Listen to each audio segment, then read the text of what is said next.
আসসালামু আলাইকুম। আজকে একটি খুব বিশেষ উদ্দেশ্যে একটা ভিডিও করার জন্য আজকে বসছি। তো দেখতে দেখতে আসলে হজ চলে আসছে। 2024 সালে হজ ফ্লাইট এই মাসের 9 তারিখ থেকে শুরু হয়ে যাচ্ছে। তো আল্লাহর অশেষ দয়া, আসলে আগামী বছর আমি হজ করতে পেরেছিলাম। তো তখন থেকে আসলে খুব ইচ্ছা ছিল ছোট ছোট কিছু ইনফরমেশন তুলে ধরার জন্য, যে যারা নতুন হজ্জে যাবেন, আমাদের মাথায় অনেক কিছুই থাকে যে কোনটা কীভাবে করব, কোনটা কীভাবে হবে, এ নিয়ে একটা মাথায় একটা টেনশন থাকে আলাদা। তো সেই বিষয়টা নিয়ে একটা ছোটো কিছু ইনফরমেশন শেয়ার করা সবার সাথে। যদি এই ইনফরমেশনে কারো কোনো কিছু একটু ভালো কিছু হয়, কারোর জন্য সহজ হয় কিছু, তো এটা আর সার্থকতা। এই জন্য একটা ছোটো একটা ভিডিও করে আমার নিজের অভিজ্ঞতা শেয়ার করা আর কি এখান থেকে। তো আসলে কথা না বেরিয়ে শুরু করি। তো যারা হজে যাচ্ছেন, তো তাদের আসলে অনেক ধরনের পূর্ব প্রস্তুতি নিতে হয়, যেহেতু মোটামুটি 40 দিনের প্যাকেজ থাকে। তো সেই হিসাবে অনেক কিছু নিয়ে যেতে হয় সাথে করে। হজের যে বিষয় আছে 4-5 দিনের বিষয়টা, 3 দিন যে হজের মূল বিষয় থাকে, তো মোটামুটি একটা হজের জন্য কম করে হলেও অনেক কিছুই চিন্তা করতে হয়। তো মেন কাজটা হয় আসলে 5 দিনে হজের। তো সেই 5 দিনেরটাও মাথায় রাখতে হয়। তো আমরা আসল কথায় চলে যাই এখন। তো হজের প্রি প্ল্যান করা যেভাবে, তো হজের কাজের শুরুর জন্য আমাদের প্রথমেই একটা ডায়েরি নিয়ে নেব আমরা। তো ডায়েরিতে আমরা নোট করবো যে আমাদের কী কী নিয়ে যেতে হবে। এটা অনেক ইজি হবে আপনার। সেক্ষেত্রে আপনার ডায়েরিতে লিখে রাখবেন যে আপনি কী কী নিতে হবে। আপনার কয় সেট জামা নেওয়া দরকার, মেসওয়াক, জায়নামাজ, টুপি, তারপর আপনার তাসবিহ, দোয়ার বই, তারপর আপনার হচ্ছে গিয়ে এহরামের কাপড়। তো এরকম করে আসলে আপনাদের ঘড়ি, ছাতা, যার যা যেগুলো মনে হয় যে না এগুলোর প্রয়োজন আমাদের, তো এগুলো আপনারা অনেক ভিডিও পাবেন, অনেক কিছু পাবেন যে কী কী নিতে হবে, সেই লিস্টটা আপনারা করে ফেলবেন। তারপরে রিয়াল, আপনার ডলার, তো এইসব জিনিসগুলো লিস্ট করে ফেলবেন আপনারা, যেগুলো লিখে রাখবেন। তো যাওয়ার আগে এগুলো চেক লিস্ট ট্রাই করবেন প্রত্যেকটা, যেন সবগুলো নেওয়া হয়েছে কিনা। সেক্ষেত্রে কী হবে, আপনার কোনো জিনিস ছুটে যাওয়ার ভয় থাকবে না। তো সেই হিসাবে আপনারা একটা একটা করে মার্ক করে আপনাদের প্যাকেজিং করে ফেলতে পারবেন সহজেই। আর এই হজের যেই আমাদের ঢাকাতে যারা আমরা আছি, ঢাকা নারায়ণগঞ্জ আশেপাশে, তো আমি আমার কেনাকাটা করেছিলাম বাইতুল মোকাররম এবং বাইতুল মোকাররম ইম্পেরিয়াল হোটেলের যে মার্কেটটা, সেই মার্কেট থেকে করেছিলাম। সেখানে আপনি হোলসেল প্রাইসে বেশ ভালো জিনিস পেয়ে যাবেন, এবং ওখানে গেলে আপনি কিছু আপনাকে বলতে হবে না, ওনারাই আসলে বলে দিবে যে আপনার এই জিনিসগুলো লাগবে আপনার। তো প্রত্যেকটা ওনারাই বলবে, আপনি শুধু জাস্ট ওখান থেকে নিয়ে নিতে পারবেন গেলেই। আপনি আসলে বুঝতে পারবেন গেলেই যে কী লাগে। ওখানে অনেক কিছুই আপনি ওখানে গিয়ে দেখবেন, ওনারাই আপনাকে সাজেশন করবে যে এটা লাগবে। এখন যেটা আমি যে বলার জন্য স্পেশালি আজকে করা, সেই জিনিসটা হচ্ছে এগুলো তো আপনি নিবেনই, আপনার সামান যেগুলো প্রয়োজন সেগুলো আপনি কন্টিনিউ করবেনই, নিয়ে আপনার লাগেজ টাগেজ সব নেবেন। তো আমার কাছে যেটা ফিল হয়েছে যে যে জিনিসগুলো আসলে নেওয়া দরকার খুব বেশি করে, সেটা হচ্ছে গিয়ে আপনার বই, দোয়ার বই, প্রচুর পরিমাণ দোয়ার বই। এবং আমরা যারা আসলে কোরআন শরীফ পড়তে পারি না, বা কোরআন শরীফ পড়তে পারি তো আলহামদুলিল্লাহ, ওখানে প্রচুর পরিমাণে যে দেখবেন মানুষ কোরআন শরীফ পড়তেছে প্রচুর পরিমাণ। আপনার সারাক্ষণ হেরাম শরীফে, মক্কা মদিনায় আপনি দেখবেন কোরআন শরীফের কোনো অভাব নেই। প্রচুর পরিমাণ মানুষ কোরআন শরীফ পড়তেই আছে, যেটা আসলে খুবই একটা চমৎকার পরিবেশ।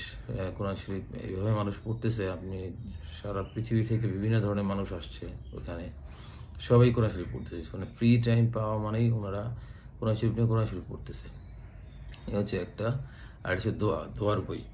দোয়ার বইয়ের ক্ষেত্রে আমরা কয়টা দোয়া পারি, নিজে মনে মনে কয়টা মুখস্থ করছি আমরা ছোটোবেলা থেকে, কয়টা দোয়া, ওই কয়টা দোয়া আসলে কোনো কিছুই হবে না। আপনি যখন ওখানে থাকবেন দোয়া করার জন্য, দোয়া দেখবেন আপনার মনে আসতেছে না, বা খুব কম দোয়া আসবে মনে। বা তাওয়াফ করার সময় আমরা যেটা করি, যে নবী সাল্লাল্লাহু আলাইহি সাল্লাম তো শুধু আমাদের স্পেশালি একটা দোয়ার কথা বলে দিয়েছেন, রব্বানা আতিনা ফিদ দুনিয়া হাসানা ফিল আখিরাতি হাসানা ওয়া কিনা আযাবান্নার। এই একটা দোয়ার কথা বলেছেন তাওয়াফ করার সময়। এছাড়াও আপনি আপনার মনের ইচ্ছা মতো সারাক্ষণ যতক্ষণ মনে চায় তাওয়াফ করার ফুল টাইমটাই আপনি নিজের মন মতো দোয়া করতে পারবেন আল্লাহর কাছে। আপনি আরবিতে করতে পারেন, বাংলায় করতে পারেন, যার যেভাবে সুবিধা সেভাবে সারাক্ষণই করতে পারেন। তো আমি আমার সুবিধার জন্য দোয়ার জন্য আমি একটা শাইখ আহমদুল্লাহর এই বইটা নিয়েছিলাম, উমরা কীভাবে করবেন। তো এটার শেষের দিকে বেশ ভালো কিছু সংকলন করা আছে আপনার, এবং এখানে টোটালি বলা আছে আপনি কীভাবে আপনার উমরাটা করবেন। মানে প্রথম যাওয়ার পরে আমাদের যে তওয়াফটা করতে হবে। এখান থেকে যে উমরা নিয়তে আমরা তো যাবো প্রথমে। ঢাকা এয়ারপোর্ট থেকে আমরা সুন্দরভাবেই এহরাম বাঁধতে পারবো। বাসা থেকে কষ্ট করে এহরাম বেঁধে যাওয়ার কোনো প্রয়োজন নেই। বা আপনারা অনেকে যে হাজি ক্যাম্প আছে, হাজি ক্যাম্প থেকে অনেকে এহরাম বেঁধে নেন। তো হাজি ক্যাম্প থেকে বেঁধে নেওয়ার কোনো প্রয়োজন মনে করি না আমি, কারণ আপনার এটা অনেক সময় হয়ে যায় হাজি ক্যাম্প থেকে করে ফেললে। তো সেই ক্ষেত্রে হাজি ক্যাম্পে না করে এয়ারপোর্টে যে যদি কোনো ওয়াক্ত হয়ে যায় নামাজের, সেক্ষেত্রে নামাজ পড়লেন বা ফ্রেশ ট্রেশ হয়ে গেলে সেখানে খুবই ভালোভাবে নর্মালি আপনি ফ্রেশ ট্রেশ হয়ে ওখানে উজুখানা আছে, সুন্দর নামাজের জায়গা আছে, সেখান থেকে আপনি সুন্দর নামাজ পড়ে যদি ওয়াক্ত নামাজ থাকে পরে আদায় করে সুন্দর করে তারপর আপনি এহরাম বাঁধতে পারলেন। এহরাম বেঁধে সুন্দর করে সেখান থেকে আপনি যেই নামাজ নিয়ত করে নামাজ পড়া সেটা আপনি পড়ে আপনি এহরাম বেঁধে ফেলতে পারবেন সেখান থেকেই। আর অনেকেই আছে আবার করে যে মিকাতের যে বিষয়টা আছে, তো সেটা প্লেনে আপনাকে মিকাতের কথা বলবে, মিকাত এরিয়াতে ওনারা বলবে পাইলটরা, কিন্তু তারপরেও আপনি সেই ক্ষেত্রে সেটা না করে টেনশন থাকে যে মিকাত আসতেছে কখন করতে হবে, বা তখন ওয়াশরুমে যে কাজ করা, এটা একটু ডিফিকাল্ট মনে হয়েছে আমার কাছে। তো এই চাইতে আপনার এয়ারপোর্টে সুন্দরভাবে আপনি এহরাম বেঁধে ফেলতে পারবেন। এটা হচ্ছে সবচেয়ে সুন্দর জায়গা, প্লেস, এবং আপনি মন মানসিকতা সেরকম থাকে তখন আসলে সত্যিকার অর্থে। তো সেই জায়গায় আপনি করে ফেলতে পারবেন, এহরাম করতে পারবেন। তো যাই বলতেছিলাম আর কি, তো এই এহরাম বাঁধা থেকে শুরু করে আপনি যাওয়া মক্কাতে, বা আপনারা যদি প্রথমে মদিনাতে যায় অনেকে, তখন অবশ্যই এহরাম বাঁধার বিষয়টা থাকে না, তখন আর মদিনা থেকে আসার সময় এহরাম বাঁধার বিষয় থাকে। তো আমি সরাসরি মক্কা গিয়েছিলাম আমরা, যার জন্য আমি আমারটা বলতেছি অভিজ্ঞতার কথা। তো আমরা এহরাম বেঁধে গিয়েছিলাম আপনার এয়ারপোর্ট থেকে, ঢাকা এয়ারপোর্ট থেকে আমরা এহরাম বেঁধে গিয়েছিলাম। তো সেখান থেকে আপনি কীভাবে পরবর্তী স্টেপসগুলো কীভাবে কী করতে হবে সেগুলোতে নর্মালি আপনাদের মুআল্লিম যে থাকবেন তিনি তো বলবেনই, তার সাথে দেখে থেকে করবেন।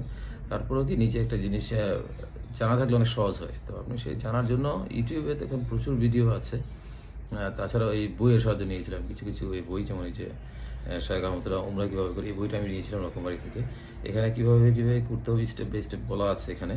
আর এখানে সবচেয়ে বেশি আমার কাজে লেগেছে যেটা, এটার ওর থেকে হচ্ছে ব্যাপক অর্থবোধক দোয়া সংকলন, এই একটা ছিল। তো এটাতে মোটামুটি বেশ কিছু দোয়া আছে। এই দোয়াগুলো আমার খুবই ভালো কাজে লেগেছে সত্যি অর্থে। এই দোয়াগুলো আমি তওয়াফ করেছি এবং এই বইটার সাথে আমার সবসময় থাকতো। এবং এছাড়াও আমি আরও অন্যান্য যে মাসুম দোয়া আছে, সহি মাসুম উদ্দিফের দোয়া টোয়া আছে, এটা আবদুল্লাহ জাহাঙ্গীর স্যারের। তো এইগুলো আমি ছবি নিয়ে নিয়েছিলাম ফোনে, আমার গ্যালারিতে। যখন যেখানে বসতাম দোয়া করতে গেলে আমি ফোন বের করে ফোনের থেকেই গ্যালারি থেকে আমি ছবি দেখে দোয়া করতে পারতাম। এটা একটা আমার জন্য খুব ভালো লেগেছে, আমার জন্য আমি একটা সুন্দর কাজ করেছিলাম সত্যিকার অর্থে। তাহলে আমি আসলে দোয়া তখন মনে আসে না যে কয়টা দোয়া করবো, কী করবো। আর বাংলাতে দোয়া করতেই থাকি মনের ইচ্ছা মতো, আল্লাহর কাছে তখন চাইতেই থাকি। তারপরেও এই আরবিতে দোয়াগুলো মনে একটা তৃপ্তি আসে, একটা অর্থও আছে, আপনি অর্থ বুঝতে পারবেন যে আপনি কী চাচ্ছেন আল্লাহর কাছে। এই হচ্ছে দোয়ার বিষয় একটা জিনিস। আর আরেকটা হচ্ছে এই ডক্টর খন্দকার আব্দুল জাহাঙ্গীর স্যারের হজের আধ্যাত্মিক শিক্ষা, এই বইটা আমি বলবো আসলে, যদিও ভিডিওতে লেট হয়ে গেছে, কারণ যদি সময় থাকে এই বইটা পড়া উচিত আসলে, যে হজের আমাদের পালন করার জন্য আসলে কী করা দরকার, আমাদের মন মানসিকতা কীরকম হওয়া দরকার, হজের ক্ষেত্রে ওই সময় মক্কা মদিনায় থাকা অবস্থায় কী করা দরকার, কী মেনটেন করা দরকার, এই জিনিসটা খুব সুন্দর করে আমি ব্যাখ্যা করেছিলাম। আসলে এটা প্রয়োজন যে কীভাবে কী করতে হবে। এখানে গিয়ে যে এই সমস্যাগুলো হয় আমাদের, আমরা একসাথে থাকি 30-40 দিন, একটা কমিউনিটি থাকি, মিলে মানুষজন থাকি আমরা সবাই, অনেক ধরনের সমস্যা হয়, অনেক কিছুই হয়, যেগুলো উনি খুব সুন্দরভাবে ব্যাখ্যা করেছেন। তো হজের আধ্যাত্মিক শিক্ষা এই বইটা যদি সম্ভব হয় কালেক্ট করে একটু পড়বেন, এটা আসলে সবার জন্যই ভালো হবে। এটা অনেক কিছুই আপনার ক্লিয়ার হবে, কী করতে হবে, কী করতে হবে না, সেক্ষেত্রে আপনি ভালো একটা ধারণা পাবেন। আর আরেকটা জিনিস যেটা বলতেছি, যে হজের ক্ষেত্রে আসলে হজের মেন হচ্ছে গিয়ে সুন্দর ইনফোগ্রাফিক আছে এখন আসলে সত্যি করতে। গতকাল দেখলাম, অনলাইনে পেয়েছি আমি এই জিনিসটা, ইনফোগ্রাফিকটা আমি আপনাদেরকে সাথে শেয়ার করতে চাচ্ছি আর কি। এটা ফোনে নিয়ে রেখেছিলাম, এটা এই আছে ইনফোগ্রাফিকটা, এটা আমি পেয়ে যাবেন। তো এখানে সুন্দর করে লেখা আছে যে 5 জায়গায় 9 দিনে হজ করা কাজ করে, 9টা কাজ করা কি আসলে হজ বলে। তো 5টা জায়গায় কি, এক হচ্ছে মিনা, আরাফা, মুজদালিফা, জামারা এবং বাইতুল্লাহ। ফরজ হচ্ছে 3টা কাজ করা আপনার হজের সময়, 3টা কাজ। এটা একটা কি এহরাম বাঁধা, এহরাম বাঁধা হচ্ছে প্রথম ফরজ কাজ। তারপরে হচ্ছে যে আপনার আরাফার ময়দানে অবস্থান করা, আরাফার ময়দানে অবস্থান করাটাই সবচেয়ে বড় কাজ হজের, এটা হচ্ছে গিয়ে সেকেন্ড ফরজ কাজ। আর 3 নম্বর হচ্ছে তাও জিয়ারা করা, আপনার শয়তানকে আমরা যেটা বলি পাথর মেরে তারপর আমরা যে একটা ফরজ তাওয়াফ করি, ফরজ তাওয়াফটা করতে হয়। তো ফরজ তাওয়াফটা করে আমরা তারপরে যে আপনার কুরবানির একটা বিষয় আছে, কুরবানি টুরবানি হইতে হয়, এটা আমরা আপনার সরকারি যে ফি আছে, ফি দিয়ে সৌদি সরকারি ফি দিয়ে সরকারি করতে পারেন। আর আমাদের ক্ষেত্রে যেটা হয়েছে, আমাদের মোয়াল্লেম যিনি ছিলেন হুজুর, উনি তো অনেক বছর ধরে ওখানে আপডাউন করেন, তো ওনার একটা ভালো পরিচিতি আছে। তো উনি আমাদের গ্রুপভাবে কাজ করিয়ে দিয়েছেন, আমরা সরকারিভাবে ফি দিই।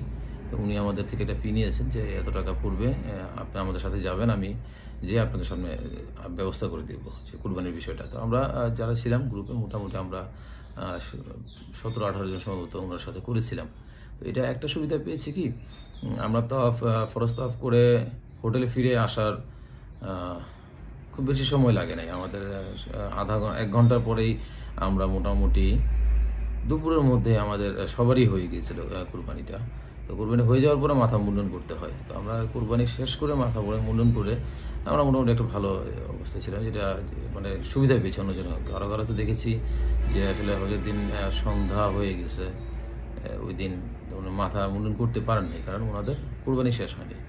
যে এটা একটা প্রসেস, এটা কোনো বিষয় না, এটা অনেকের সময় মতো আগে হয়ে যায়, কারো বিকাল হবে, রাত হবে, এটা কোনো বিষয় না, এটা হয়ে যেতে পারে। কারণ এটা হজের প্রসেস, এরকম লাখ লাখ লোকের যেহেতু কাজ, এটা হতে পারে, এটা নিয়ে টেনশনের কিছু নেই, সরকারিভাবেই করতে পারেন। এই ক্ষেত্রে আপনাদের একটা রিস্ক ফ্রি থাকে এই জিনিসটা, কারণ সরকারি যখন আপনি টাকা জমা দেবেন ফি ওদের কাছে, তো ওনাদের টাইম দিয়ে দিবে আপনাকে যে এই সময়ে আপনার কুরবানি হয়ে যাবে। তো এর আগে আপনি মাথা মুন্ডন করতে পারবেন না স্বাভাবিকভাবেই, তো এরপরে আপনাকে মাথা মুন্ডন করতে হবে। আর আরেকটা জিনিস হচ্ছে যেটা হজের যে 3 দিনের কথা বলতেছি আমি, যে বিশেষ যে 3 দিন এহরাম বাঁধা থেকে শুরু করে মিনায় যাওয়া, মিনাতে অবস্থান করতে হবে, মিনাতে তাঁবু দিয়ে দিবে আপনাকে। তো মিনায় তাঁবুতে আচ্ছা আরেকটা জিনিস সেটা বলে নেই যে আপনাদের হজ শুরুর আগে কিছু ব্যাজ দিবে আপনাদের হাতে, হলুদ লাল কালার 2টা ব্যাজ দিবে। তো এখানে একটা বারকোড স্ক্যান থাকবে। এটা মজার বিষয় হচ্ছে, অনেকে জানে অনেকে জানে না, এই বারকোড স্ক্যানটা আপনার মিনার তাঁবু শো করবে আপনাকে। তো আপনি সুবিধা হবে যখন আপনি ফরজ তাওয়াফ আবার মিনাতে যাবেন তাঁবুতে যাওয়ার জন্য, সেক্ষেত্রে অনেকে ভুলে যায় যে রাস্তা আসলে কোথায়, এটা মনে করাটাও টাফ। কারণ আমরা যেহেতু এখানে প্রথমবারের মতো যাচ্ছি, এরকম হাজার হাজার আপনার মিনার তাঁবু সবই একই রকম লাগে দেখতে, সেক্ষেত্রে ম্যাপ করাটা কঠিন হয়ে যায়। তো যাদের স্মার্টফোন আছে বা যারা একটু ইয়াং আছেন, আপনাদের দলের সবাইকে একটু হেল্প করতে পারেন। আমার ক্ষেত্রে হয়েছিল, আমার রুমে আমরা 7-8 জন ছিলাম, যারা ছিলাম বা মহিলাদের সাথে যাদের ছিল আমাদের ওনাদের। তো আমি এই জিনিসটা প্রথমে খেয়াল করি যে আসলে বারকোড স্ক্যান করলে ওইটা আপনার মিনার তাঁবু ম্যাপে শো করবে সরাসরি। তো সেই ক্ষেত্রে আপনি আপনার মিনার তাঁবুটা খুঁজে পেতে খুবই সহজ হবে, আপনার কোনো পেরেশানি লাগবে না। আপনি সুন্দর করে কাজ এখানে শেষ করে, তাওয়াফ শেষ করে সবার, আপনি একটা ট্যাক্সি ভাড়া নিয়ে সুন্দর করে চলে যেতে পারবেন মিনার তাঁবুতে। সুন্দর করে আপনি ওখানে যে নেমে এই ম্যাপ দেখে দেখে আপনি চলে যেতে পারবেন আপনার তাঁবুতে, তাঁবু খুঁজে পেতে কোনো কষ্টই হবে না ইনশাল্লাহ। আর যেটা হচ্ছে 3 দিনের প্রস্তুতি, যেটা ছিল 3 দিনের প্রস্তুতির ব্যাপার হচ্ছে, একটা আপনার কাঁধে একটা ব্যাগ নিয়ে নেবেন, একটু মোটা রশির সেটা বা মোটা বেল্টের আপনি একটা ব্যাগ নিয়ে নেবেন। আর আরেকটা আচ্ছা ভুলে গেছি, আরেকটা জিনিস দরকার যেটা আপনার এই 3 দিনের কাজে লাগবে, সেটা হচ্ছে গিয়ে আপনার প্রথমে মক্কাতে বা মদিনাতে যেয়ে একটা জায়নামাজ কিনে নেবেন। এবং জায়নামাজটা হচ্ছে কি যে এই মোটা টাইপের জায়নামাজটা কিনবেন। এটা আমি গত বছর পেয়েছি, আপনার 10 রিয়াল করে নিয়েছিল। এটা সুবিধাটা হচ্ছে আমি বলি, এই মোটা কাপড়ের, এই যে মোটা, এটা এখন বাংলাদেশে অ্যাভেলেবেল দেখা যায়, কারণ হতে সময় আনি, বাংলাদেশেও প্রচুর পাওয়া যায় এটা। এই মোটাটা নেবেন। এই মোটাটা নেওয়ার কারণ হচ্ছে, মক্কা মদিনা আপনি অনেক সময় আপনি মেন মসজিদে যেতে পারবেন না, মক্কাতে আপনার রাস্তায় অনেক সময় জামাতে নামাজ পড়ে ফেলতে হবে, মদিনায় সেম। এবং এখানে প্রচণ্ড যেহেতু গরম থাকে, জায়নামাজটা মোটা হলে কি আপনি বিছিয়ে নামাজ পড়াটা আপনার জন্য অনেক সহজ হয়ে যাবে, সেই গরমের তাপটা আপনার কম লাগবে। আমি নিয়েছিলাম পকেট জায়নামাজ, যেটা আমাকে খুব সাফার করতে হয়েছে। নিচে মক্কাতে তো খুবই কষ্ট করতে হয়েছে, নিচে আপনার কার্টন নিয়ে ঘুরতে হয়েছে আমাকে, কার্টন বিছিয়ে তারপর জায়নামাজ বিছিয়ে নামাজ পড়তে হতো রাস্তাতে। আর এই মোটাটা হলে সুবিধা কি, মাত্র 10 রিয়াল নিয়েছিল, বাসা থেকে টেনে নেওয়ার কোনো ঝামেলা নেই, আপনি পুরো 30-40 দিন এটাকে খুব ভালো ইউটিলাইজ করতে পারবেন। মাত্র 10 রিয়াল ছিল, এই বছর হয়তো কিছু বাড়লে বাড়তে পারে। তো এটা খুব ভালো সাপোর্ট দিবে আপনাকে রাস্তায় আপনার নামাজ পড়ার ক্ষেত্রে খুব ভালো সাপোর্ট পাবেন, গরমের থেকে বাঁচবেন। আর ওই যে 3 দিন যে কথা বলতেছি, ওখানে বেড নেওয়ার কোনো প্রয়োজন নেই। আপনি আপনার ব্যাগে বা হাতে এই জায়নামাজটা ক্যারি করবেন। সেটা আপনার মুজদালিফায় যে রাত্রি যাপন করতে হয় আমাদের, বা আরাফার ময়দানে যে থাকতে হয়, আরাফার ময়দানে আপনি তাঁবু পাবেন, সেখানে এসি করা থাকে, এয়ার কুলার থাকে, আপনি সেখানে আপনার সিট পাবেন বরাদ্দ। যদিও আমাদের ক্ষেত্রে সিট পাওয়াটা একটু ঝামেলা হয়ে গেছিলো, আরাফার ময়দানে খুব কষ্ট হয়েছে আমাদের আরাফার ময়দানে সিট পাওয়া নিয়ে। সেদিকে যাচ্ছি না, তো ইনশাল্লাহ আপনারা আশা রাখি সবাই ঠিকঠাক মতো যার যার সিট পেয়ে যাবেন। আর এই সিটের মধ্যে আপনাদের জায়নামাজটা বিছিয়ে নামাজ টামাজ পড়তে পারবেন খুব আরামে। আর আরাফার ময়দান হচ্ছে বিশেষ সময়, সারাদিনই নামাজ আল্লাহর কাছে চাওয়ার সময়, আল্লাহর কাছে কেটে দোয়া করবেন সবসময় আরাফার ময়দানে। তো আরাফার ময়দান থেকে যখন মুজদালিফার দিকে রওনা দিবেন, তখনই সবচেয়ে বড় একটা বিশৃঙ্খলা হয়। কারণ অ্যাট এ টাইম সব মানুষ মুজদালিফা যাওয়া শুরু করে। সেই ক্ষেত্রে আপনার এজেন্সি বা আপনার মোয়াল্লেম যিনি আছেন, উনি আপনাদেরকে নিয়ে সিরিয়ালে বাসে উঠাবেন। তো এই বাসে উঠানোর ক্ষেত্রেই সবচেয়ে বড় হ্যাজার্ডাস সিচুয়েশন দাঁড়ায়। মানে সব মানুষ একসাথে যাওয়া শুরু করে, সব বাস একসাথে, এইখানে একজন আরেকজনকে হারিয়ে ফেলে। তো হারিয়ে ফেললে আসলে কোনো সমস্যা নেই, কোনো টেনশনের কিছু নেই, এখানে সবাই একদিকেই যাচ্ছে।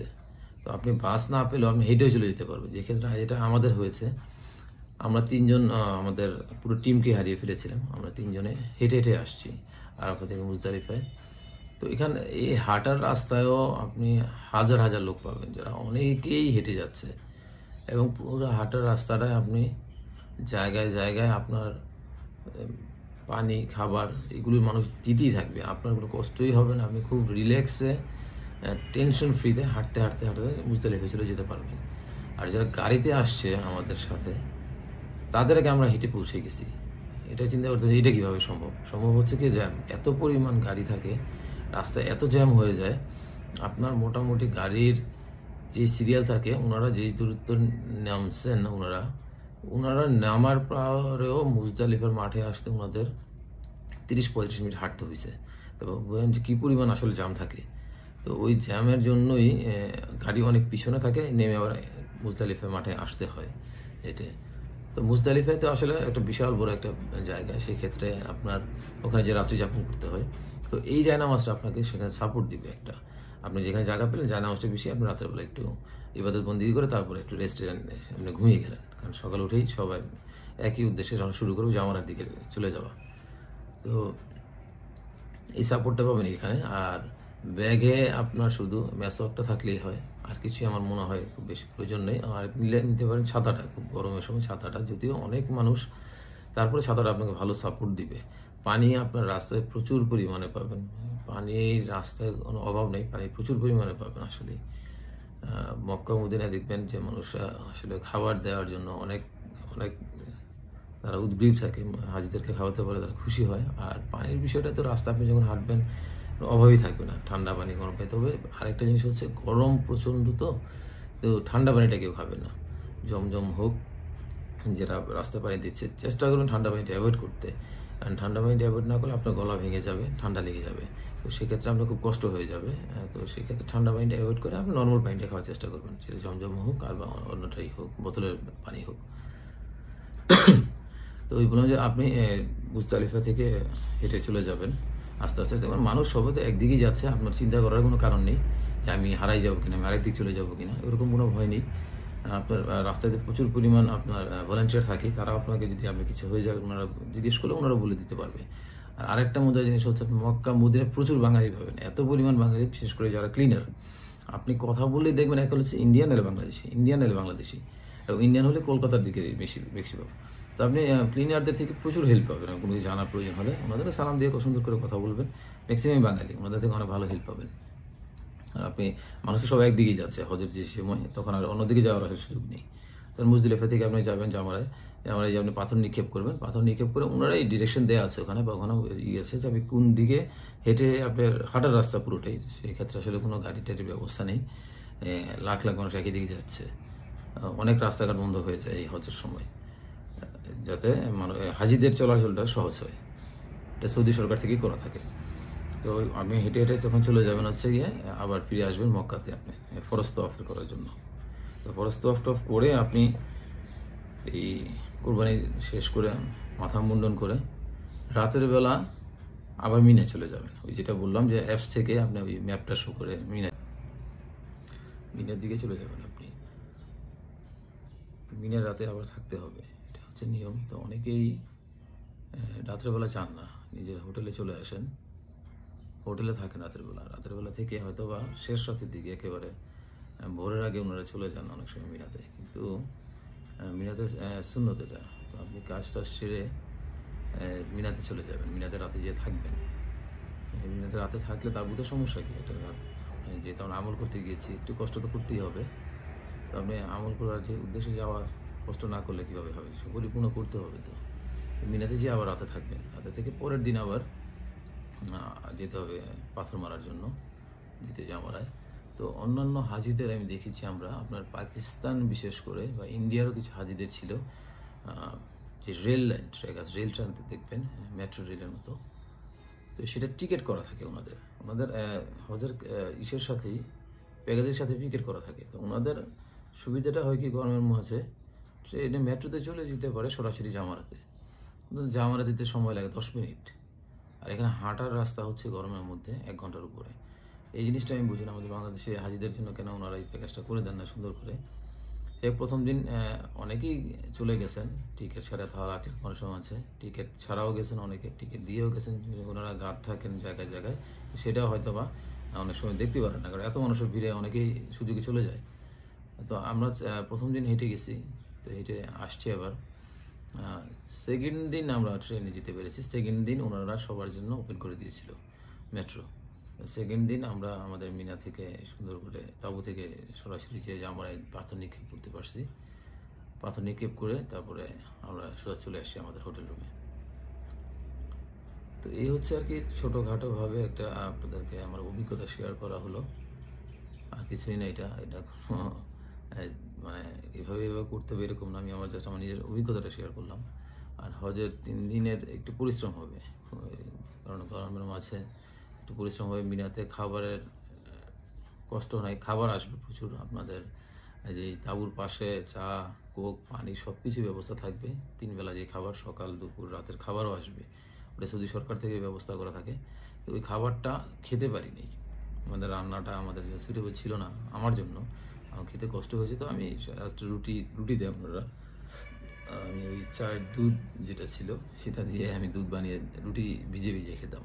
তো ওইটা কোনো বিষয় না আসলে, আর যত কম খাওয়া যায় মিনা আরাফার মধ্যে না সেটাই ভালো, কারণ সেক্ষেত্রে আপনার লাখ লাখ হাজিদের মাঝখানে ওয়াশরুম ইউজ করাটা অনেক একটা আসলে কঠিন ব্যাপার। সেক্ষেত্রে আপনাদের যত কম খাওয়া যায়, না খেয়ে পারা যায়, যেটা আপনার শরীরের জন্য দরকার অতটুকুই খাবেন, বেশি খাওয়ার প্রয়োজন নেই। যেহেতু ইবাদত করতে গিয়েছি আমরা, ইবাদতটাই মেইন জিনিস, ইবাদতটাই আমাদের মূল উদ্দেশ্য থাকবে। তো সেক্ষেত্রে ওইভাবেই কাজ করতে হবে আমাদের, যে আমাদের প্রথম উদ্দেশ্যই থাকবে ইবাদত করাটা। ইবাদতের উদ্দেশ্যে সব কাজ আমাদের করে আগাই যেতে হবে আস্তে আস্তে ওই 3 দিন।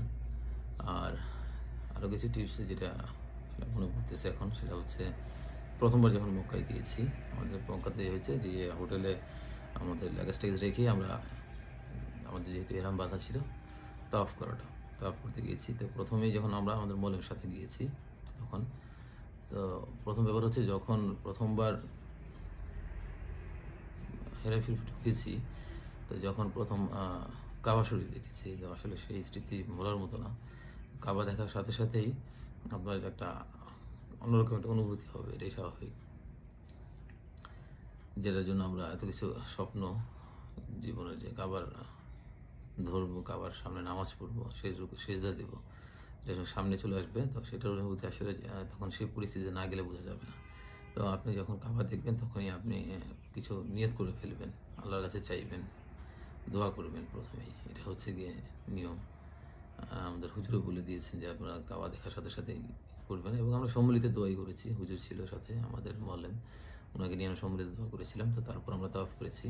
তো তাওয়াফ করার যে সিস্টেম আছে আপনার, ওই বললাম বইয়ে আছে, অনেক ইউটিউব আছে কীভাবে আপনার তাওয়াফ করতে হবে, 7টা রাউন্ড শেষ করতে হবে, তারপরের কাজ কি আপনার 2 রাকাত নফল নামাজ পড়া, তারপর হচ্ছে আপনার জমজম পানি খাওয়ার বিষয় আছে, তারপরে আপনার সাই করার বিষয় আছে। তো যেই কাজগুলো আছে প্রত্যেকটা, ওগুলি খুব সহজভাবে হয়ে যাবে। আসলে আমিও যখন প্রথমবার বই পড়েছি বা ইউটিউব দেখে আমি খুব টেনশনে ছিলাম যে আসলে এটা কীভাবে করবো, কীভাবে হবে, এটা করতে পারবো কিনা। আসলে এটা খুবই সহজ জিনিস। আপনি যখন যাবেন ওখানে বুঝতে পারবেন যে না, আসলে কত সহজ জিনিসটা, সবাই করতেছে। আপনি দেখে দেখে আপনি সব কিছু করে ফেলতে পারবেন। আর ওই জন্য একেবারে জিরো তো আপনি যাচ্ছেন না, আপনি কোনো না কোনো তো হেল্প আগিয়ে নিচ্ছেন। আপনার মলম থাকবে, আপনার বই দেখে পড়ে আপনি জানতে পারতেছেন, ইউটিউবে দেখে জানতে পারতেছেন। তো অনেক সহজে আপনি গিয়ে যেখান থেকে যে যাই বলতেছে গিয়ে দেখবেন প্রত্যেকটাই মিল পাচ্ছেন আপনি খুব সহজে। তো আপনার মাথায় ব্রেন থাকলে সেক্ষেত্রে খুব সহজে শেষ করতে পারবেন যে না, আসলে জিনিসগুলো খুব সহজ। প্রথমবার আমি খুব টেনশনে ছিলাম, কিন্তু পরবর্তীতে মনে হচ্ছে না আসলে তো এটা খুবই সুন্দরভাবে শেষ করা যায়, এটা টেনশনের কিছুই নেই। আর হারিয়ে যাওয়ার যে বিষয়টা আছে, নতুন জায়গা হারিয়ে যেতেই পারেন। তো আপনি মক্কাতে যখন ঢুকবেন বা মদিনাতে যেটাই হোক, মদিনাতে যে গেট নাম্বার থাকে আপনার মেন চত্বরে ঢোকার আগে, তো আপনি গেট নাম্বারটা খেয়াল রাখবেন, তাহলেই হবে। আপনার খুঁজে পেতে সহজ হবে। আপনি ঢোকার এবং বেরোয়ার জন্য গেট নাম্বারই যথেষ্ট। আর মক্কাতে হচ্ছে কি আপনার হিরেম শরীফের গেট নাম্বার তো আছে, কিন্তু বেরোয়ার সময় অনেক সময় আপনি গেট নাম্বার অনুযায়ী বেরোতে পারবেন না, কিন্তু অনেকগুলো গেট। তো সেক্ষেত্রে সহজ হচ্ছে কি, বাইরে দেখবেন হাম্মামখানা যেটা, ওয়াশরুম যেটা আছে, এগুলো লেখা আছে 5, 6, 7, 8, 9 এরকম নাম্বার করা আছে। আপনি যেই ওয়াশরুমের পাশ দিয়ে যাবেন, ঢুকবেন, সেটা খেয়াল রাখবেন যে 5 নাম্বার, 4 নাম্বার না 3 নাম্বার। তাহলে আপনি যেই গেট দিয়ে বেরোন না কেন মক্কার, আপনি যে তওয়াফ করার শেষে, তো আপনি তখন ইজিলি আপনি ট্রেস করতে পারবেন যে আপনার কোথায় যেতে হবে। বাইরে বড় করে নাম্বার লেখা আছে আপনার ওয়াশরুমের, ওদের 4, 5, 6। তো এইগুলো মেনটেন করলে আপনি হারিয়ে যাওয়ার ভয় থাকবে না। আর ওখান থেকে যেহেতু আপনার মোবাইলে সিম কিনে নেবেনই, সিমের সাথে ফ্রি কলের অপশন থাকে এবং ডাটা থাকে। আপনার বাসায় যোগাযোগ করার বিষয়টাও অনেক সহজ হয়ে গেছে এখন, কোনো বিষয় না। পুরো বাড়িতে যোগাযোগ করা বা আপনার রুমের যারা আছে তাদের সাথে যোগাযোগ করা। তো রুম থেকে যখন যাবেন তখন তো আসলে একটা টিম হয়ে যায়, একটা রুমে মিনিমাম 5 জন থাকেন। তো সবাই মিলেমিশেই চলবেন সেক্ষেত্রে, এবং খুব সহজ একটা অবস্থা তৈরি হয়ে যাবে। আসলে সবাই যখন একসাথে মিলে যাবেন, তওয়াফ করবেন, নামাজ পড়বেন, খুব সুন্দর একটা বন্ডিংও তৈরি হয়ে যাবে, সবাই মিলেমিশে কাজ করতে পারবেন। আর আরেকটা হচ্ছে বিভিন্ন বিশেষ স্থান দেখা, সুযোগ পেলে সেটা মিস করবেন না। আপনার যারা মোয়াল্লেম আছে, প্যাকেজে যাবেন, সেখান থেকে ওনারা কিছু জিয়ারা করাবেনই, আপনাদেরকে জিয়ারা করবেন। এছাড়াও যদি কোনো সুযোগ থাকে আপনার টিম বেঁধে যদি যেতে পারেন, সেক্ষেত্রে সেটা আরও ভালো হয়।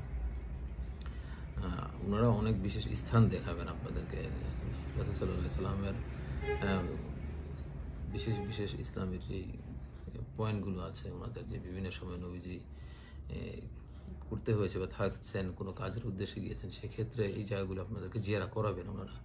তো তায়েফ একটা খুবই সুন্দর জায়গা, তায়েফে যাবেন আপনারা, তায়েফে যেয়ে দেখতে পারবেন। তায়েফে খুব সুন্দর জায়গা আছে। আর বিভিন্ন আশেপাশে যে জায়গাগুলো আছে আপনারা যাবেন, হেঁটে হেঁটে দেখবেন। যেহেতু অনেক দিন সময়, প্রায় 40 দিন আপনি মক্কা মদিনায়, 20-25 দিন থাকবেন। মদিনাতে হয়তো বা 1 সপ্তাহ থাকবেন, উপরে থাকবেন। তো দেখতে পারেন আপনারা সব কিছুই সুন্দর ঘুরে ঘুরে। তো আমরা যখন মদিনাতে ছিলাম, মদিনায় আমরা বদরের প্রান্তরে,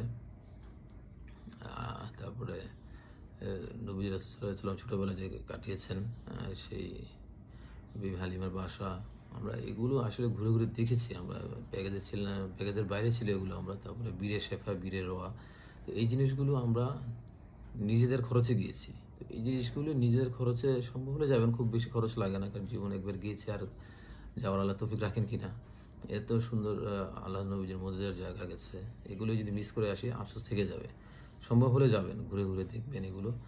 খুব বেশি টাকা লাগে না, 5-6 জন হলে একটা ট্যাক্সি ভাড়া করে খুব সুন্দর করে সারাদিনের, একদিনের উদ্দেশ্যে বেরোলে সব দেখে আসতে পারবেন। এগুলো হচ্ছে আপনার প্যাকেজের বাইরে। আমরা বললাম তো আপনার যেগুলো প্রয়োজন এগুলো দেখাবেনই, এগুলো বাইরের কথা বলতেছি আমি। তো আমরা এগুলো ঘুরে দেখেছি। এগুলো আসলে মনের শান্তি, যে খুব নবীজির দিকে একটা টান চলে আসে অন্যরকম। ওনাদের যেমন স্মৃতি বিজড়িত এলাকা, উনি এখানে ছিলেন, উনি এখানে হাঁটাচলা করেছেন, ওখানে এখানে স্টে করেছেন। এগুলি আসলে গেলে আপনার ফিলটা আসবে সেভাবে। এই জন্য বললাম যে এগুলো মিস করা ঠিক না, যাবেন, এগুলো ঘুরে ঘুরে দেখবেন, খুব বেশি খরচ হয় না। এই জায়গাগুলো ঘুরে দেখার অন্যরকম একটা শান্তি আছে। তো যেহেতু আমাদের অনেক দিন সময় থাকে, সময় হাতে থাকে, ঘুরে ঘুরে দেখবেন এগুলো দেখার অনেক ওনাদের খুব শান্তি আছে। আর কেনাকাটার বিষয়ে অনেকে বলেন যে কেনাকাটা কি, আমার কাছে মনে হয়েছে পার্সোনালি মদিনার চেয়ে মক্কা সস্তা। যদি সবাই বলে মক্কা মদিনায় সস্তা, কিন্তু সেক্ষেত্রে আসলে কেনাকাটার বিষয়টা আরেকটা বিষয়। কারণ আমাদের সিস্টেমটা ছিল আমরা মক্কাতে ছিলাম প্রথমে, পরে মদিনায় গিয়েছি, মদিনা থেকে আমরা ফ্লাই করে ঢাকাতে চলে আসছি। তো যার জন্য আমাদের মক্কাতে কোনো কিছু কেনাকাটা করার ইচ্ছেই ছিল না, কারণ লাগেজ নিয়ে টানাটানি করার কোনো ইচ্ছেই ছিল না। আমরা সম্পূর্ণ জায়গায় করবো, আমাদের ইচ্ছেই ছিল মদিনা থেকে টুকটাক যা লাগে কেনাকাটা করবো। তো মদিনাতে মক্কা করিনি আমরা, টুকটাক করা হয়েছে। তবে ওই যে বললাম যার যেটা ভেবে সুবিধা, যদি আপনার মক্কা থেকে ফ্লাই করতে হয় সেক্ষেত্রে মক্কাতেই টুকটাক কেনাকাটা করতে হবে। আর যদি মদিনা থেকে ফ্লাই করেন সেক্ষেত্রে মদিনা থেকে, তাহলে লাগেজ নিয়ে দৌড়াদৌড়ি করার প্রয়োজন পড়বে না, কষ্ট হবে না। তো মক্কাতেই আমার কাছে যদি প্রাইস তুলনামূলকভাবে মদিনার চেয়ে কম লেগেছে। তবে মদিনাতে খেজুরের প্রাইসটা কম। বেলাল মসজিদে আছে, আপনি হুজুরের রওজা থেকে সুন্দর করে হেঁটে যেতে বেলাল মসজিদে আপনার সর্বোচ্চ 10 থেকে 12 মিনিট সময় লাগবে। আপনি এশা পরে সুন্দর করে চলে যেতে পারবেন, কোনো সমস্যা নেই। বা মাগরিব থেকে এশার যে গ্যাপটা, সেক্ষেত্রে মাগরিব নামাজ পড়ে আপনি খুব সুন্দরভাবে চলে যেতে পারবেন হেঁটে এসে সুন্দর। তো বেলাল মসজিদের উল্টা পাশে বা বেলাল মসজিদের ওখানে খেজুর বা এছাড়া আপনার যা যা প্রয়োজন কেনার মনে করেন সেখানে খুব সহজে আপনি পেয়ে যাবেন সেখানে। এবং আরেকটা জিনিস, সৌদিরা এখন আমাদের বাংলাদেশে গুলিস্তান হয়ে গেছে সত্যিকার অর্থে। এত পরিমাণ ডিমান্ড করবে, আপনি দামাদামি করে কিনবেন অবশ্যই, যেটাই হোক, খেজুর থেকে ধরে অন্য যে কোনো কিছু। যদি ফিক্সড প্রাইসের দোকান হয় সেটা আলাদা, এছাড়া বাইরে লোকাল থেকে যে আমরা কেনাকাটা করি সেটা পুরোপুরি একেবারে মানে লোকাল মার্কেট যাকে বলে বাংলাদেশে গুলিস্তান। দামাদামি করে করবেন, সব কিছু দামাদামি করে করবেন সেখানে, তাহলে আপনি ঠকার ভয় থাকবে না। ওরা প্রচুর পরিমাণে উল্টা দাম চায় এখন। আর মক্কাতে তো আপনি বললাম, আমি প্রায় আমার মনে হয় 98% মক্কাতে আপনি আমাদের বাঙালি পাবেন, বিশেষ করে চিটাং এরিয়ার সব বাংলা। আপনি বাংলাতে অ্যাভেলেবেল কথা বলতে পারবেন, হোটেলে যে বাঙালি পাবেন, সব জায়গায় বাঙালির অভাব নেই। আপনার মনেই হবে না আপনি দেশের বাইরে কোথাও আছেন, এত বেশি বাঙালি ভাষাভাষী পাবেন আপনি। আর যেটা মেসপালা বলি আমরা, সেটার তো কোনো কথাই নেই, মেসপালায় তো আরও বেশি। আমরা মেসপালাতে ছিলাম রাজ হোটেলের পিছনে, সেখানে তো বাঙালি আর বাঙালি। আর আরেকটা জায়গা আছে রাজ হোটেলের সামনে থেকে আপনার একটা জিপ গাড়ি ছাড়ে, যেটাকে বলে পাহাড়ে যায়। পাহাড়ে 2 রিয়াল করে 3 রিয়াল করে নেয়। তো পাহাড়ে যেহেতু আরও মানে অবাক হবে, পুরো পাহাড়ি এরিয়াটাই বাঙালিদের, সেখানে বাঙালি ছাড়া কেউ নেই। সেখানে যে আপনি বিকাশ, নগদ এগুলি পর্যন্ত পাবেন। মানে এত চমৎকার একটা জায়গা, শুধু বাঙালিরা থাকে ওখানে, সব কিছুর ব্যবস্থা আছে বাঙালিদের। আপনার ওখানেই আমাদের যে বাঙালি মোয়াল্লেমরা আছে ওখানে থেকেই কেনাকাটা করে। ওখানে জিনিসের দাম মক্কা মেইন শহর থেকে অনেকটা কম পাবে। আমরা অনেক কিছু নিয়েছি সেখানে, আমরা এটা প্রমাণ পেয়েছিও যে যেটা মক্কা শহরে 3 রিয়াল সেটা এখানে 2 রিয়াল। এমন হয়েছে যে 3-4 রিয়াল ডিফারেন্স হয় একটা প্রোডাক্টের ক্ষেত্রে। ওই পাহাড়ে জায়গাটা যাবেন দেখতে, এই জায়গাটা সুন্দর, সব বাঙালি ভাইরা থাকে, সব বাঙালি ওখানে। ওইখানে ওনারাই এখানে ব্যবসা বাণিজ্য করে, এখানে বাঙালিরা সবাই, ওইখানে মেইন ব্যবসার জায়গা ওইটা ওনাদের। তো ওই জায়গাটা খুবই চমৎকার, ভালো লাগছে, যে মনে হচ্ছে না বাংলাদেশ একটা টুকরা ওখানে আরেকটা। তো আসলে অনেক স্মৃতি আছে, এর বলতে গেলে ভিডিও শুধু বড়ই হবে। তো সবচেয়ে বড় কথা হচ্ছে গিয়ে হজের সময় আসছে, সবাই এক চিত্তে এক মনেই যাব আমরা আল্লাহর ইবাদত করার জন্য। সবার আল্লাহ এই নসিব দেন না, আল্লাহর দয়া, যারা যেতে পারতেছেন। তো সবার উদ্দেশ্যে একটা কথাই বলবো যে আমার জন্য দোয়া করবেন, যদি আমার ভিডিও থেকে আরও কিছু উপকার হয় আলহামদুলিল্লাহ, না হলে আমাদের দোয়া করবেন। কারণ দোয়া বড় জিনিস, যেন আল্লাহ বারবার আমাদেরকে সেই তাফ করে তৌফিক দান করেন। এই সুযোগ যেন আল্লাহ সবাইকে বারবার তাদের জীবনে দেন। আমার জন্য দোয়া করবেন স্পেশালি। তো আমি অনেক ভুলভ্রান্তি থাকতে পারে, মাফ করবেন, যেহেতু আসলে অভ্যস্ত না এইসব জিনিস শেয়ার করে। তো ভালো থাকবেন সবাই, আসসালামু আলাইকুম।